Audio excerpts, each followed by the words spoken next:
Hey guys, from our Airbnb on the beautiful island of Bora Bora. Ladies and gentlemen, welcome to Bora Bora Airport. And the temperature is 87 degrees and sunny.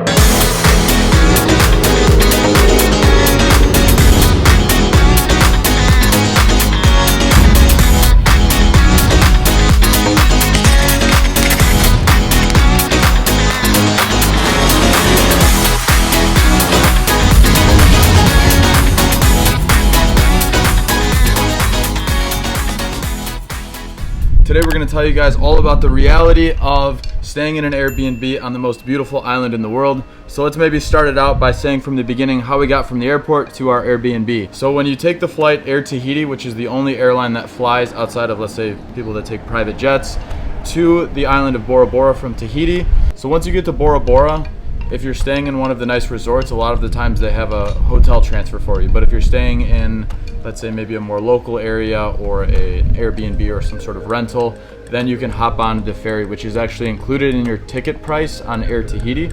And there's specific times throughout the day that the ferry picks up and drops off, which are correlated with the flight times.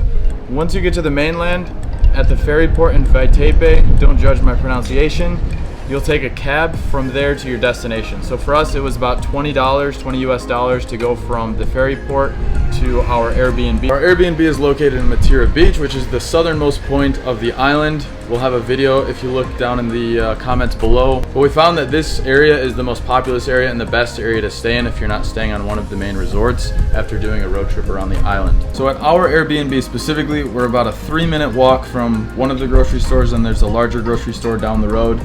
That's about a 10-minute walk. Just right over there is where one of the grocery stores is.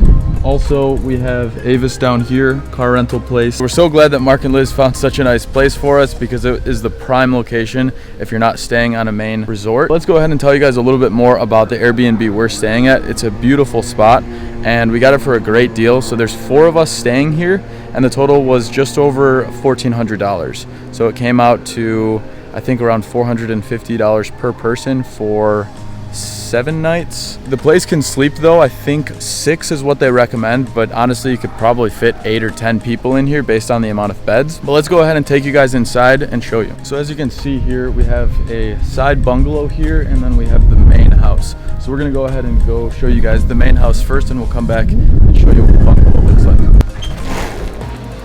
Make sure when you're looking for your Airbnb in Bora Bora, it's one that has air conditioning because it is so hot in here, especially now in the summer season. So in here we have the bathroom, pretty nice. You have your shower, toilet, sink, and they provided toilet paper as well. Then in the kitchen here we have a washer, but there's not a dryer, but there's a clothesline outside if you need to go ahead and wash your clothes while you're here.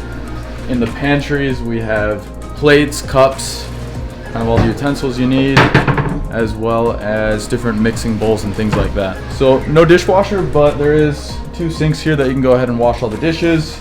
You have an oven and a toaster, as well as a microwave for the kitchen, and then the refrigerator and coffee machines for coffee lovers like Chelsea and I and Liz. And then also over here we have kind of like a day bed right out here. They have some books and things like that in this corner here. And then on the first floor there's 1 bed which has quite a bit of closet space for storing your clothes, and then like a queen size bed right here. So let's head up the stairs here. We have the spiral staircase. So up here it was where Chelsea and I slept, but there are 3 different beds, so you could technically have up to 6 people up here, but it's gonna be maybe a little bit crowded, especially with only 1 bathroom in the main house. But there's plenty of space here for clothes storage. There is a desk to store all of this stuff here. So sorry it's a little bit messy. I have a lot of my camera equipment, and we've also been here for a couple days already, so we have some of our clothes lying around. But it's nice and spacious up here. Don't forget, by the way, to bring a converter here.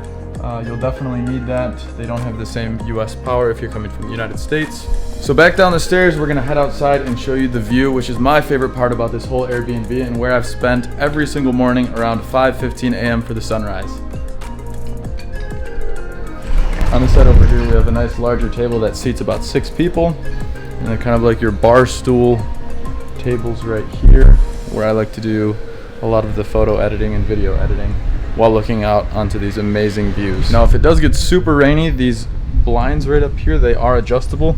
Luckily we haven't seen much, if not any, rain most of this time, but you can go ahead and pull these things down and it basically shuts these. But the view is too perfect for us to want to ever close these blinds even if it is raining. So let's head over to the bungalow. This is probably where we spent the least amount of time, and I'll tell you why. How we get there is there's a little side door right here, or you can go through the side of the house, and there is a nice little pathway that leads right over to the bungalow. Outside of it, there is just a nice little like observatory deck. This is actually where I also came during the sunrises to see some of the beautiful landscapes here.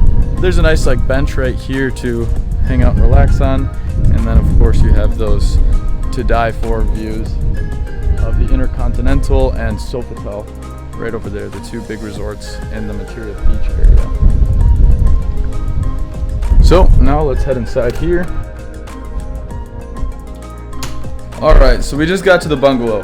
The reason why we didn't spend much time in here is because there's not any air conditioning. So that was a bummer because the views from this room are so beautiful. Imagine waking up right here in this bed just looking out into the water. So we didn't really, unfortunately, spend much time in here. I bet if it was a little bit cooler of a time of the year in Bora Bora, we might spend a little more time in here. Other than that, I mean, it's really nice and spacious. And here's where, once again, another 2 people can stay in here. So there's a lot of room around this whole Airbnb. There's closet space in here, quite a bit actually. Extra pillows available, and just extra kind of cabinetry right there. You have your nightstand. There's a lot of extra like pillows and linens and things like that all available. And then there is a toilet, shower, larger shower than the other bathroom in the main house. And then we have a sink here and kind of a vanity with some corals there. So guys, that pretty much wraps up this video in the beautiful paradise of Bora Bora. Our final thoughts are absolutely stay at an Airbnb, especially if you get more people than we have. Staying in an Airbnb at this cost of $450 for a week, you can really do this beautiful island for much cheaper than when you Google search visit Bora Bora, how much does that cost, and it says $10,000 for 2 people. We've crushed that myth and shown that you can have this amazing paradise for much less than that. As always guys, thanks for watching, and stay tuned for the next videos we have coming out of this beautiful paradise.